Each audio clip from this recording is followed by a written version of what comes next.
si za dom. Širna Avstrija, prelepa. Ena. Slavni ti naš dom. Srčna tabo nas oklepa, trdna vez za mir. Za grom orjaških bojev, kjer junak viharju lik bori se vsak.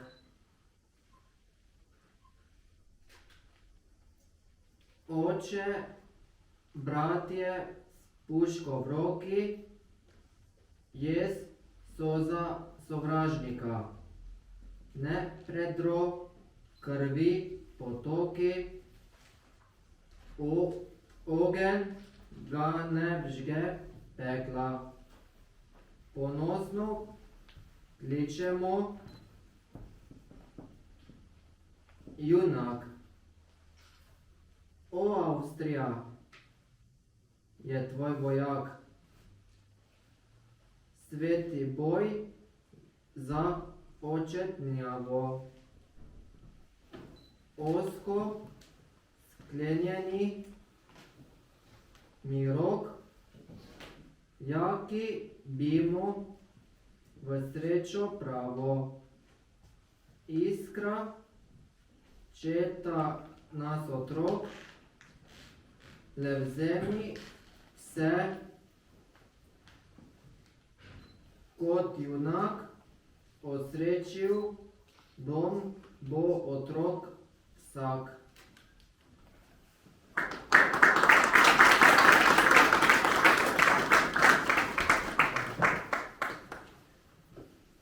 Sto kron.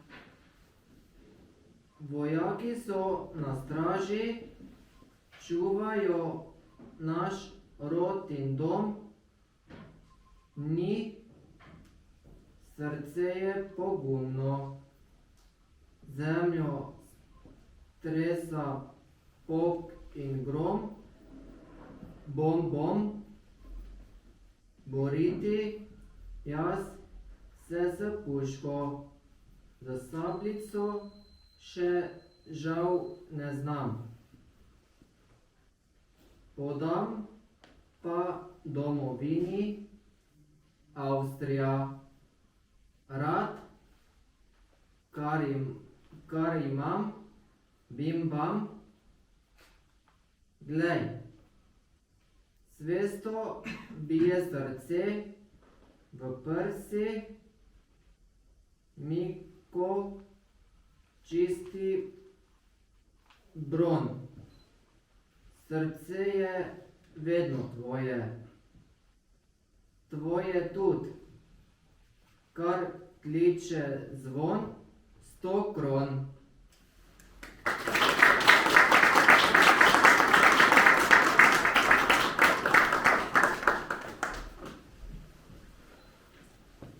Spoštovani vsi navzoči, iskrena zahvala najprej Mateju Kopiču, uporabniku Varstveno-delovnega centra Polž iz Maribora, ki je prebral 2 domovinski pesmi iz vojnega obdobja. In veseli me, da vas lahko pozdravim na začetku 3. Glazerjevega festivala, katerega naslov je Domovina, dom, sreča. Danes pa smo zbrani v Glazerjevem salonu ob odprtju posebne zgodovinske razstave Amor Patrie, ljubezen do domovine, ki sta jo pripravila avtorja magistra Liljana Urlep in magister Jure Maček. Popeljala nas bosta skozi zgodovino, skozi različna obdobja, tudi skozi različne države, v katerih so živeli naši predniki, v katerih smo živeli in živimo tudi mi. Veseli me, da začenjamo Glazerjev festival prav s tem dogodkom, kajti zgodovina, kot pravimo, je učiteljica modrosti. Glasbeni festival se je danes že začel in sicer dopoldan, ko so otroci osnovne šole Malečnik obiskali pokrajinski arhiv Maribor in pa nadškofijski arhiv Maribor in spoznavali lik pomembne osebnosti generala Rudolfa Maistra, katerega letos obhajamo, razglasila ga je Vlada Republike Slovenije. Želim vam, da bi se pri nas dobro počutili. Ste obiskovalci Glazerjevega festivala, nocojšnjega dogodka, upam, da ne zadnjega, pred nami jih je še kar nekaj, ampak danes se bomo posvetili zgodovini, ki spregovarja na srce.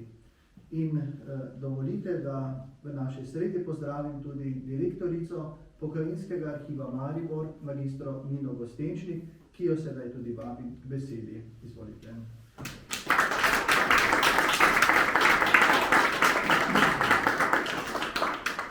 Lepo pozdravljeni tudi v imenu Pokrajinskega arhiva Maribor.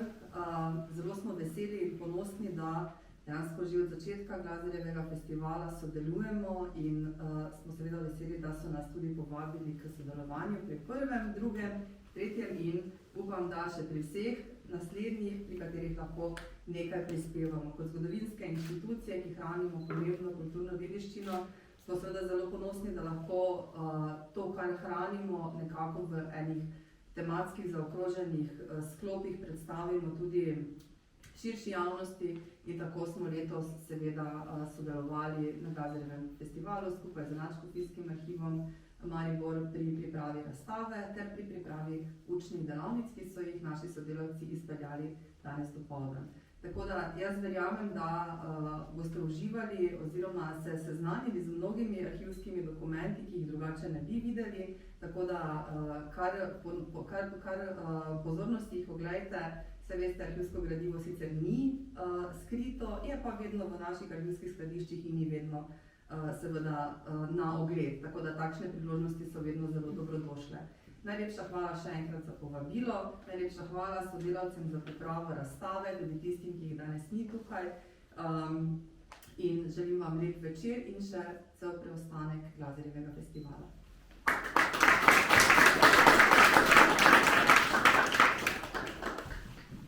Hvala lepa, gospa direktorica, hvala tudi za vaš posluh, za sodelovanje, da lahko organiziramo različne inštitucije skupaj Glazerjev festival, na tak način smo lahko tudi uspešnejši in gotovo je vsebina na ta način tudi bogatejša. Naj omenim, da Glazerjev festival poteka v soorganizatorstvu z našo župnijo, Osnovno šolo Malečnik, Pokrajinskim arhivom, Nadškofijskim arhivom Maribor in letos tudi Slovensko matico. Hvala res za pripravljenost. Sedaj pa, preden stopimo v samo dogajanje, v samo jedro tega večera, vabim, da gospa Barbara Teran prebere pesem Slovenska dežela, ki jo je napisal Ferdinand Ripšl, uglasbil pa Gustav Lipavec. Slovenska dežela. Jaz vem za deželo, prelepo slovi. Vsakdor jo pozna, jo visoko časti. Slovensko deželo v mislih imam, nikoli je visoko dost hvalit ne znam. Zatorej resnično povem, slovenski deželi enake ne vem. V tej lepi deželi prijatelje imam, od lica jih srca dobro poznam. Njih srce je čisto prav kakor zlato, prijatelja svojega pozablo ne bo. Zatorej resnično povem, slovenski deželi enake ne vem. In pridem kdaj še sam k vam spet nazaj, pogledati, kako godi se vam kaj. Zaupam, da boste prijatelji mi še, da ni še nobeden pozabil na me. Zatorej resnično povem, slovenski deželi enake ne vem.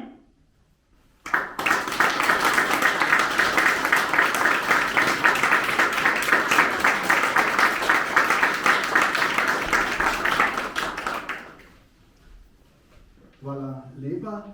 Mislim, da je ta aplavz tudi veliko povedal. Pripadamo slovenski domovini in z posebnim občutjem jo je prebrala varovanka Varstveno-delovnega centra Polž, Barbara Teran. Iskrena hvala. Naj omenim tudi, da Varstveno-delovni center Polž sodeluje z nami oziroma mi z njim že tudi kar nekaj časa, že več let prihajali in prihajajo varovanci in seveda sodelavci v Malečnik, bodisi na ogled, bodisi na prijetna druženja in eno takšnih je tudi nocoj, ko odpiramo to pomembno in vsebinsko bogato razstavo. Zato hvala in prenesite naše pozdrave in zahvale tudi vašim vodjem. Sedaj pa prosim, da spregovori soavtor razstave magister Jure Maček iz Pokrajinskega arhiva Maribor. Beseda je vaša, izvolite. Najlepša hvala za besedo. Spoštovani dr. Valentin, dragi obiskovalci, krajani z Malečnika. Veseli me, da vas lahko ponovno pozdravim na Glaserjevem festivalu v Malečniku. Pokrajinski arhiv Maribor tokrat že tretjič prispeva svoj delež k vsebinski podobi Glaserjevega festivala. Kot je bilo že omenjeno, smo danes že izvedli učno uro o generalu Majstru v našem arhivu in se s tem spomnili na Majstrovo leto. V sodelovanju z Nadškofijskim arhivom Maribor pa že tradicionalno postavljamo in pripravljamo tudi razstavo, tokrat posvečeno seveda patriotizmu in pa domoljubju. V Pokrajinskem arhivu Maribor seveda hranimo v različnih fondih in zbirkah na stotine in stotine najrazličnejših dokumentov, ki se tako ali drugače dotikajo odnosa posameznika do domovine, države ali pričajo o njegovi pripadnosti domu in lastnemu narodu. Na razstavi predstavljeni dokumenti so seveda nastali v obdobju različnih državnih torb, ki so jih pripadali Slovenci od 19. stoletja naprej. To so bile Habsburška monarhija, Avstro-Ogrska kratkotrajna država Slovencev, Hrvatov in Srbov, Kraljevina Srbo-Hrvatov in Slovencev, Kraljevina Jugoslavija, med okupacijo tudi Tretji rajh, po osvoboditvi pa seveda Federativna ljudska republika Jugoslavija, Socialistična federativna republika Jugoslavija in od leta 1991 tudi samostojna republika Slovenija. Vsakokratni državni torbi so seveda državljani ob različnih priložnostih in dogodkih, recimo ob državnih praznikih, različnih jubilejih vladarske rodbine, izrednih dogodkih, še posebej pa seveda vojnih razmerah in pa spopadih, izkazovali svojo pripadnost in danost državi in oblastem. Velikokrat so seveda to počeli po nareku uradno, seveda po nareku vladajočih, vendar pa pogosto tudi iz lastnega prepričanja, iskreno in srcem. Znotraj tega stalno spreminjajočega se seveda zunanjega političnega okvira so pa po drugi strani slovenski narodni voditelji vse od začetkov narodnostnega zavedanja in prebujanja, nekako od 60. let 19. stoletja naprej, postopoma gojili svojo lastno intimno odločitev za slovenstvo, ter si prizadevali seveda zastavljen razvoj slovenskega jezika, slovenske pesmi, slovenske kulture, znanosti in šolstva, ter s tem seveda slovenskega domoljubja. Med njimi so bili večkrat v prvih vrstah prav štajerski Slovenci in štajerski rodoljubi. Ti so vztrajnim narodnostnim bojem in ozaveščanjem širših množic nenazadnje postavljali oziroma utirali pot kasnejši slovenski državnosti. Razstavljeni dokumenti na vitrinah ter nekaj reprodukcij so seveda le majhen delček izbor gradiva. Gledal sem, da sem izbral predvsem dokumente, ki se neposredno navezujejo na Malečnik oziroma na njegovo bližnjo okolico, oziroma so vsaj posredno povezani z Malečnikom. Če dovolite, bi na kratko predstavil vsaj te bistvene dokumente, ki res prikazujejo dogajanje prav v Malečniku. Najprej bi mogoče omenil tudi pesem, ki jo je tako lepo in pa doživeto prebrala gospa Barbara, Slovenska dežela. To je bila pesem, ki so jo že leta 1864 izvajali na prireditvi Slovanske čitalnice v Mariboru. V eni od vitrin je tudi program te prireditve z to pesmijo. Kot vemo, Slovanska čitalnica v Mariboru bila ena prvih na slovenskem ozemlju, bila je postavljena takoj za čitalnico v Trstu leta 1861. Čitalnica si seveda zadala naloga obujati oziroma spodbujati uporabo slovenščine med svojimi člani. S nastankom Slovanske čitalnice v Mariboru, seveda, ki je bil do tedaj predvsem nemško mesto, se je nekako začela narodnostna diferenciacija med Nemci in pa Slovenci, in pa seveda prvič se je postavilo pod vprašaj dominantno pozicijo nemščine v takratnem javnem življenju v Mariboru. Čitalnici so pripravljali različne prireditve, takrat so jim rekli besede, na njih so recitirali, peli, igrali, prirejali različne nastope in pa tudi zborovsko petje. Zdaj pa, če se res osredotočim samo na nekatere dokumente iz Malečnika. Največ dokumentov na razstavi seveda nekako prihaja iz obdobij večjih zgodovinskih prelomov in pa trenutkov. Kar nekaj dokumentov prikazuje Prvo svetovno vojno in pa potem seveda burna dogajanja v prelomnih letih po vojni.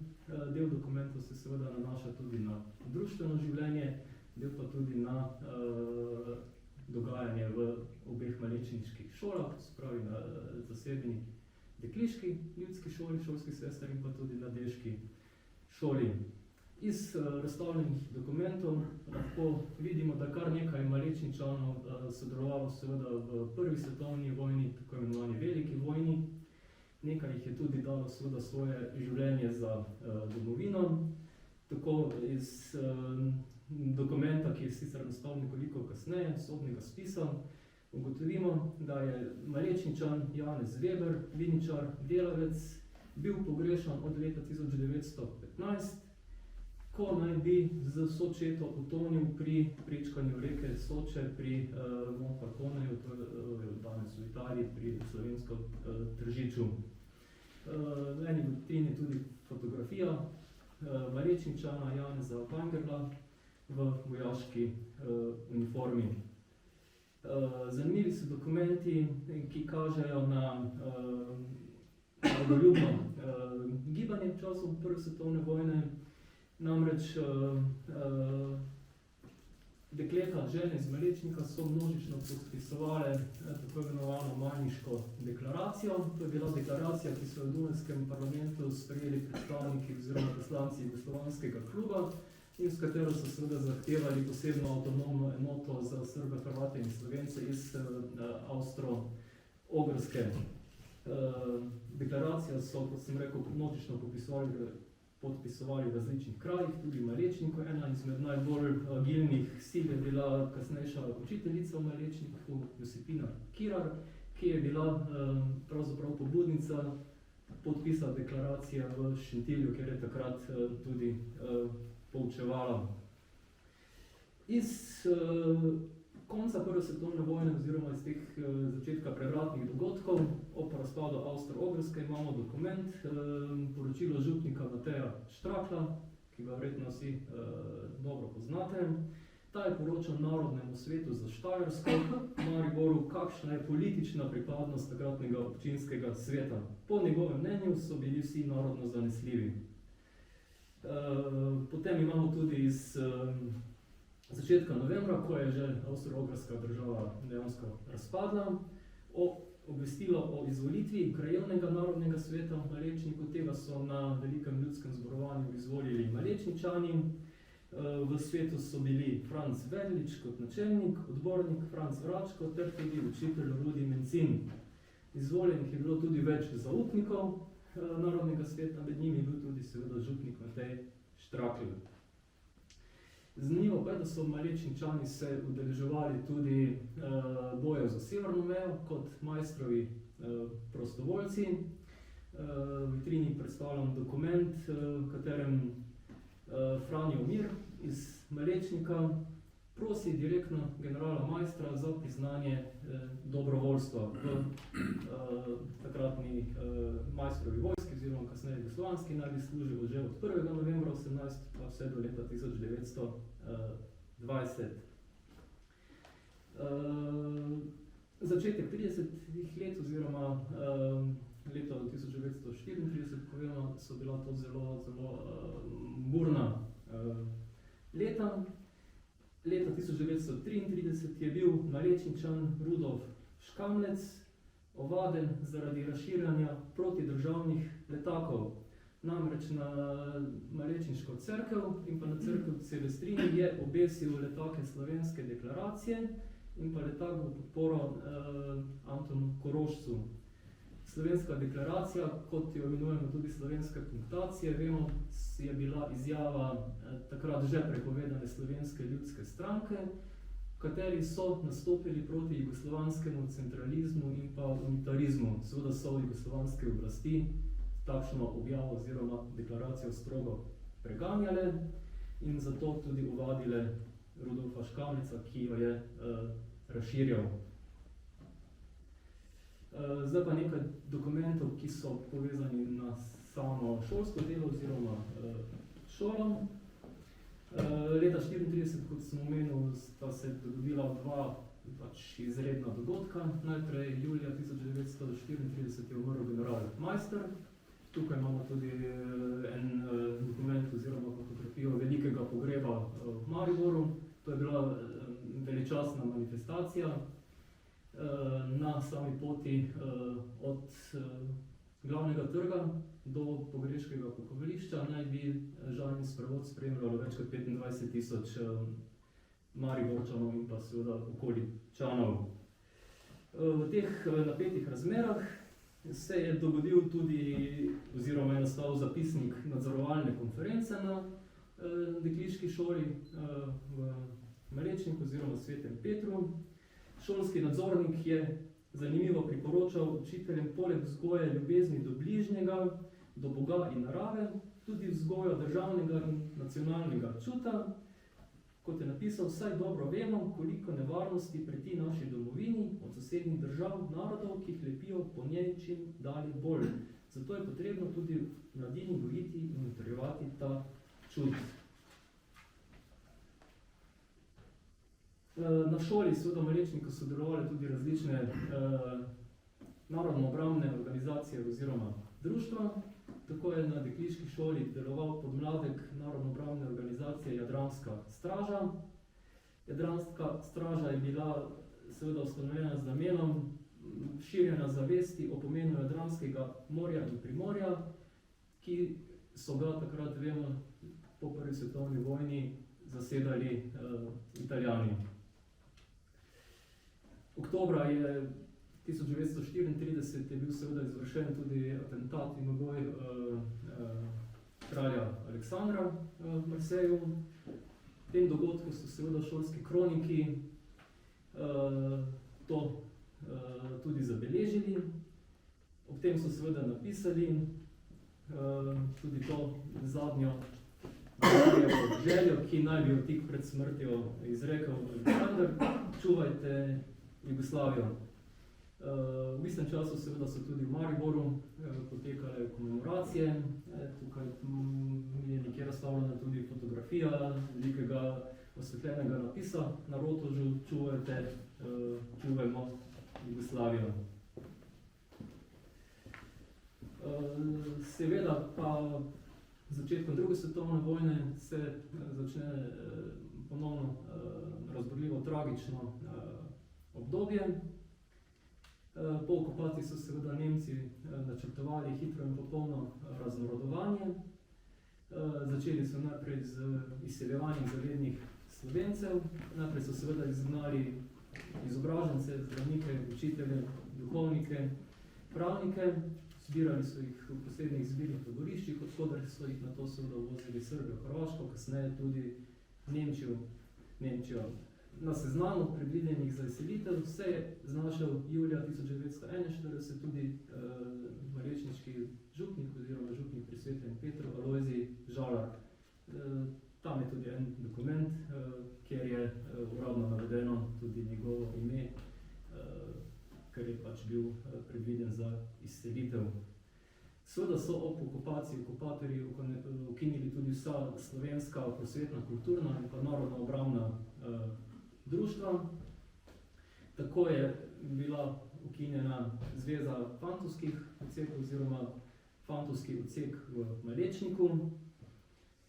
Fantovski odseki in pa tudi Zveze dekliških krožkov, oboji so seveda nastali kot nasledniki prvotne Orlovske zveze oziroma Zveze Orlic, so moralno, umsko in telesno vzgojo svojih članov spodbujali, hkrati pa so v svojih članih budili narodno, državno in socialno čutenje.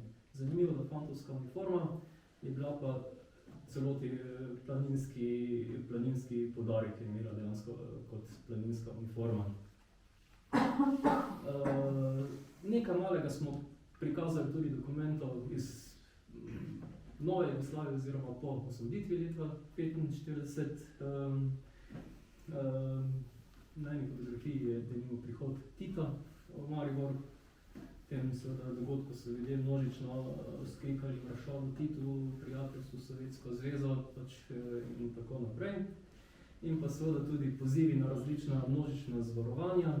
Takoj po osvoboditvi seveda so skozi ta množična zborovanja ljudje nekako potrjevali in izkazovali svojo pripadnost oziroma pripadnost slovenskega naroda Titovi Jugoslaviji in pa seveda tudi takrat osvobodilni fronti. Kot zadnji dokument bi omenil tudi šolsko kroniko osnovne šole Malečnik iz konca 60. let 20. stoletja. Na fotografijah so svečano obeležili sprejem v mladinsko organizacijo. Kot vemo, je mladinska organizacija bila organizacija mladih, ki je obstajala vse od osvoboditve pa do začetka 90. let 20. stoletja. Veljala je za nekakšno množično politično vzgojno šolo za mlade. Vanjo so se pa seveda vključevali učenci v zadnjem razredu osnovne šole, ki so pa seveda že prej bili člani Zveze pionirjev Jugoslavije. Tako, mislim, da sem predstavil ključne dokumente, te, ki so vezani na Malečnik, če boste pa potem še imeli kakšno vprašanje, bom pa seveda poskušal odgovoriti in pojasniti. Najlepša hvala.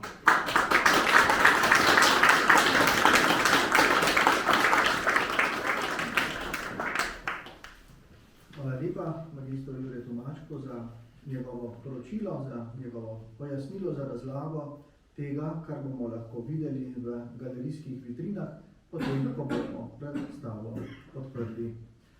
Sedaj pa vabim, da nam pesem Slava Slovencem prebere Boštjan Verdinek.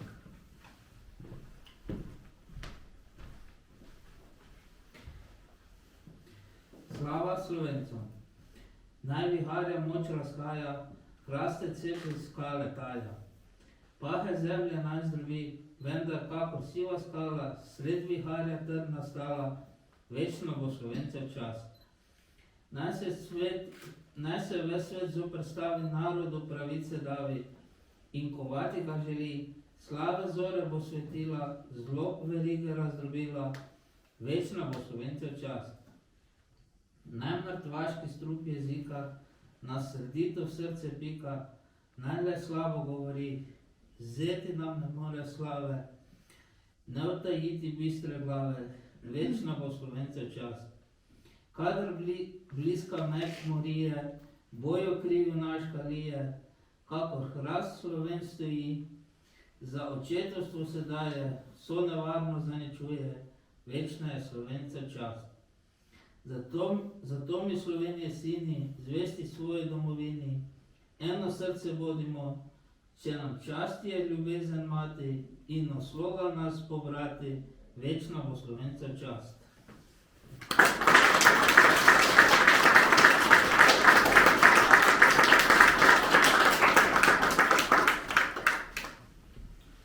Hvala lepa gospodu Boštjanu Verdineku, uporabniku Varstveno-delovnega centra Povž, njemu in tudi seveda spremljevalcem, tem, ki jih spremljate. Slava Slovencem seveda odmeva tudi danes in ponosni smo, da smo Slovenci. K besedi sedaj vabim magistro Liljano Urlep iz Nadškofijskega arhiva Maribor, da predstavi njen del, tudi ona je soavtorica razstave Ljubezen do domovine. Izvolite.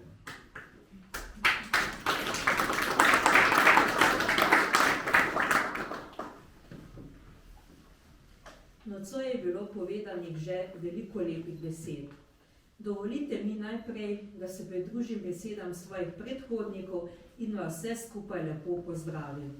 Vesela sem, da smo se zbrali tukaj na tej otvoritvi razstave in da bomo današnji večer posvetili razmišljanju o domu, domovini, domači deželi, državi in ljubezni do domovine. Podobno kot v Pokrajinskem arhivu Maribor smo se tudi v našem arhivu z veseljem odzvali povabilo, da sodelujemo pri 3. Glasarjevem festivalu. In tudi sama tema domoljubje nas je zelo pritegnila. Navsezadnje gre za zelo zanimivo in aktualno temo, ki je zelo aktualna tudi danes in tako sem prepričana, bo zelo aktualna tudi v prihodnosti.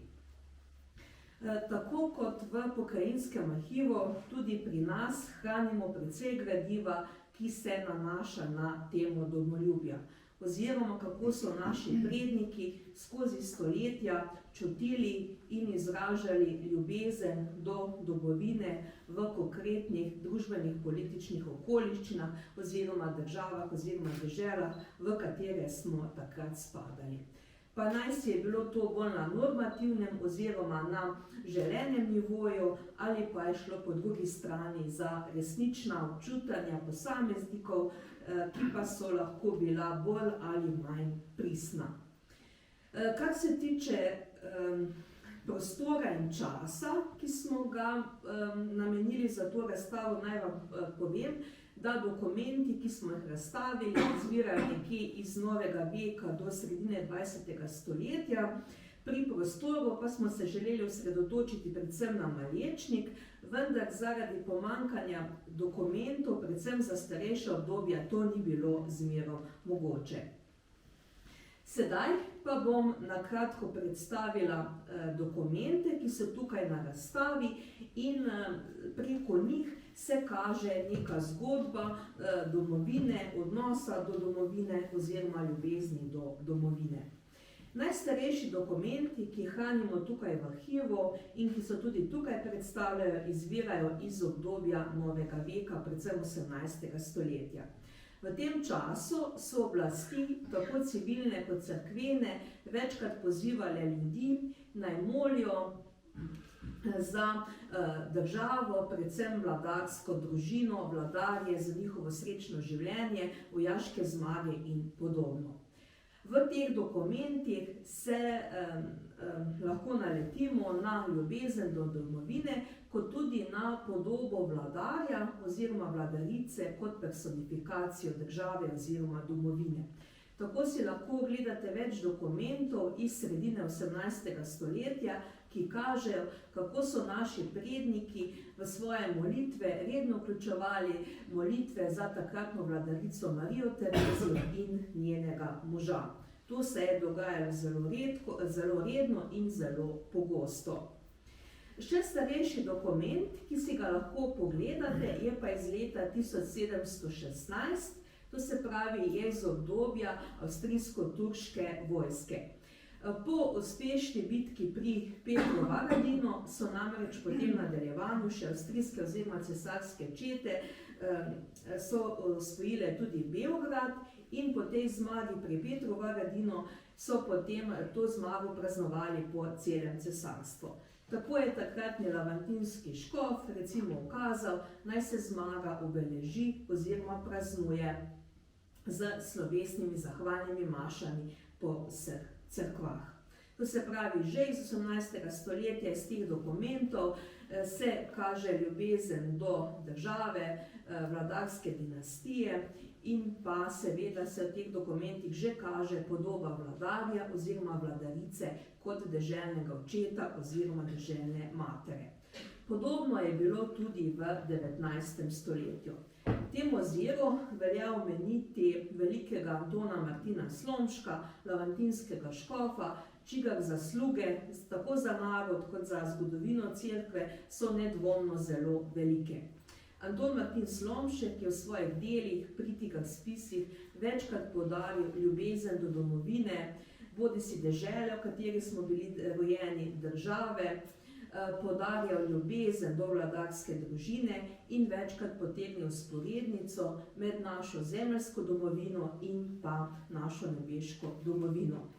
Tako si lahko pogledate tudi del njegove pridige o trojni domovini, v kateri je med drugim zapisal, da je naša prva domovina dežela, v kateri smo bili rojeni, oziroma v kateri nam je tekla zibelka, druga domovina je domača cerkev, tretja domovina pa je naša nebeška domovina. Kar se tiče ljubezni do domače dežele oziroma države, pa je Slomšek zmerom poudaril, da mora biti človek pripravljen tudi kaj storiti za domovino, kaj žrtvovati. Predvsem pa je poudarjal ljubezen do maternega jezika. To se pravi, vse to so misli, ki so kako aktualne tudi še danes. Če sedaj malo posplošim, lahko rečem, da so dokumenti, ki jih hranimo v našem arhivu skozi celotno 19. stoletje, kaže neko poudarjeno čustvovanje, ljubezen do rodne dežele, države, vladarske dinastije, čeprav se po drugi strani že čutijo prizadevanje za udejstvovanje, uresničevanje slovenstva, tudi na nacionalnem oziroma družbeno-političnem področju. Vsa ta čustva so bila kako aktualna, prisotna kasneje tudi še v prvi svetovni vojni. In če se sedaj za trenutek ostavim še pri ljubezni do vladarjev, tukaj na razstavi je tudi pesem o našem presvetlem vladarju, ki je nastala okoli leta 1854. Gre namreč za varianto oziroma verzijo avstrijske cesarske himne Bog ohrani, Bog obvari. Ta pesem se je ohranila v Glasarjevi zapuščini, zapisana je v slovenščini, v bohoričici. Zanimivo pa je, da gre samo za eno varianto, da pa se je kasneje uveljavila druga verzija slovenščini te cesarske himne. In če smo že pri Glasarju, je tukaj na razstavi še en njegov dokument, gre za pridigo z vojaško vsebino, ki je nastala v času bojev za združitev Italije. Tudi ta pridiga je napisana v slovenščini in pa v bohoričici. Vsa ta čustva, vse te ideje, ljubezni do dežele, države, vladarske hiše, pa so bila, tako kot sem že omenila, izrazito prisotna tudi v času Prve svetovne vojne. Patriotizem v času Prve svetovne vojne se je kazal na različne načine. Bodisi v obliki udeležbe pri samih bojih, bodisi v obliki različnih oblikah finančne pomoči, z raznimi oddajami, rekvizicijami in pa opisovanjem vojaških posojil. Vse to so spodbujali tudi z raznimi domovinskimi pesmimi. Dve pesmi smo poslušali tudi na začetku tega večera. Zanimivo je bilo, da se je ljubezen domovine v narekovajih vse skozi kazala tudi z raznimi oddajami, ki so bile bolj ali manj prostovoljne oziroma prisiljene. Tako je recimo Malečniška župnija med Prvo svetovno vojno morala oddati večino zvonov, tako pri župnijski podružnični cerkvi in pa tudi pri nekaterih kapelah. Tudi dokument na to temo si lahko ogledate, gre pa za blagajniški dnevnik, ki ga hranijo tukaj v arhivu. Je pa dokument zanimiv zato, ker se tukaj omenjajo tudi zvonovi pri nekaterih kapelah, ki so bili oddani. Kljub vsem temu poudarjenemu domoljubju, ljubezni do Avstrije kot matere in pa vladarske družine, pa so šle razmere potem svojo pot. Tako so se Slovenci potem veselili nastanka nove jugoslovanske države, k Kraljevine Srbov, Hrvatov in pa Slovencev na decembra leta 1918. Ob tej priliki so potekale razne proslave, ena izmed njih je potekala tudi 15. decembra 1918 v Mariboru, ki se je izkazala za neko manifestacijo slovenstva oziroma jugoslovanstva. Te prireditve so se udeležili tudi mnogi prebivalci iz Malečnika oziroma Šentpetra. Ko so se vrnili domov v Šentpeter, jih je nagovoril še takratni župnik Matej Štrakl, ki je poudaril njihovo prizadevanje za slovenstvo. Citiram: Veselite se, da so se spomnile naše nade. Veselite se, bodite pa ponosni, da ste Šempetrčani, ki niso nikdar zatajili majke slave, ki so pred vrati mariborskimi ostali zavedni Slovenci. Ne enega Nemca ali Nemškutarja nimamo. Zakaj tako? Ker smo bili zmeraj edini, ker ste zmeraj radi poslušali glas vaših duhovnikov, ki so vas vodili po tej poti. Tako ostanite, ostanimo edini in nas ne bo premagal nikdo. Tudi ta misel o enotnosti je aktualna tudi še danes. Kot je omenil že prej gospod Maček, se tudi v naših dokumentih kaže, da so se potem naši predniki tudi v času Kraljevine Jugoslavije z veseljem udeleževali raznih državnih proslav, rojstnih dnevov in podobnih praznovanj v čast vladarske hiše Karađorđevića, posebno pa so bili veseli tudi še obiskov članov te družine pri nas. Tako je bilo leta recimo tudi 1920, ko je Maribor obiskal takratni regent oziroma kasnejši kralj Aleksander. Vseeno pa to navdušenje ni moglo popolnoma prikriti nekih trenj, nacionalnih nemirov in vrenj, ki so takrat pestile takratno kraljevino Jugoslavijo.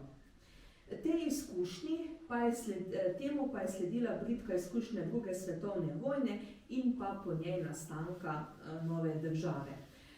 V našem arhivu imamo za to obdobje manj gradiva kot pa za starejše obdobje. To pa predvsem zato, ker je v času druge svetovne vojne bilo večina duhovnikov izgnanih. Po nastanku nove jugoslovanske države pa so se kazala nekatera trenja oziroma nasprotovanja med novo politično stvarnostjo in pa cerkvijo. Na koncu mi dovolite, da se zahvalim vsem, ki ste kakorkoli pomagali pri organizaciji te razstave. Še posebej gospodu Valentanu in njegovim sodelavcem ter sodelavcem v obeh arhivih. Upati je, da nas bo današnja razstava spodbudila k temu, da bi ponovno premislili oziroma osmislili ljubezen do domovine in morda v nas okrepila iskro ljubezni do domovine. Živimo namreč na prelepem koščku sveta in veliko nam je bilo dano, zato si je samo želeti, da bi kar se da veliko dediščine, tudi kar se tiče žive in iskrene ljubezni do domovine, predali v čim večji meri tudi našim potomcem in zanamcem.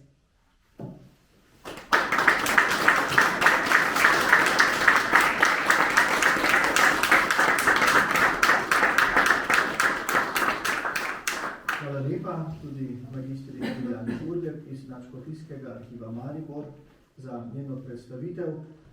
Pravzaprav obe predstavitvi sta nas tako navdušili, da bomo sedaj z veseljem pogledali galerijske vitrine in predvsem seveda njihovo vsebino, ki je izredno bogata. Predvsem bo nas domačine zanimalo tisti del, ki se navezuje na Malečnik, a vsekakor tudi ostalo, kar se je dogajalo v Mariboru in v naši okolici, seveda ima svoj veliki pomen. Hvala lepa, predvsem hvala magistri Julijani Urlep in magistru Juretu Mačku za sodelovanje, za njuno delo. Namreč organizacija Glazerjevega festivala zahteva seveda tudi delo, pripravljenost.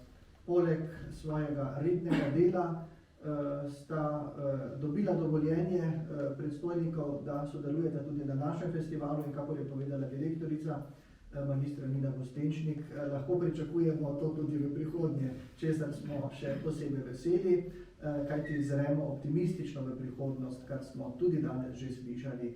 In obema avtorjema razstave bi se radi sedaj zahvalili za skromno pozornostjo in seveda se zahvaljujemo tudi vsem trem uporabnikom Varstveno-delovnega centra Polž, ki so nas razveselili v kulturnem delu nocojšnjega programa. Hvala lepa res vsem in vsakomur posebej za vašo navzočnost in za vaše sodelovanje. Zahvala seveda ob koncu vsem vam, ki ste naši zvesti podporniki naših dogodkov, podporniki našega dela in verjamem, da bomo v edinosti in slogi lahko smelo zrli v prihodnost in nadaljevali naše delo. Veliko nas še čaka in res, kot ste rekli, na čudovitem mestu živimo. Dodal bi samo že to, mene je posebej pritegnila pridiga, ki bo tudi osrednja vsebina pravzaprav celotnega festivala, to je pridiga Marka Glazerja o takrat trenutnem dogajanju, namreč naši domačini, rojaki so se tudi odpravili na vojno območje, sodelovali so na bitki pri Solferinu v Italiji in Marko Glazer spodbuja matere, ki so prišle v Gorsko Marino cerkev prositi za svoje sinove. Prišli so romali iz Jarenine in ta pridiga se navezuje predvsem na nje, seveda pa tudi na vse ostale, ki so v tej bitki sodelovali. Torej, veselim se, da lahko ob koncu razglasim, da je današnja razstava Amor Patrie, ljubezen do domovine odprta. Hvala lepa.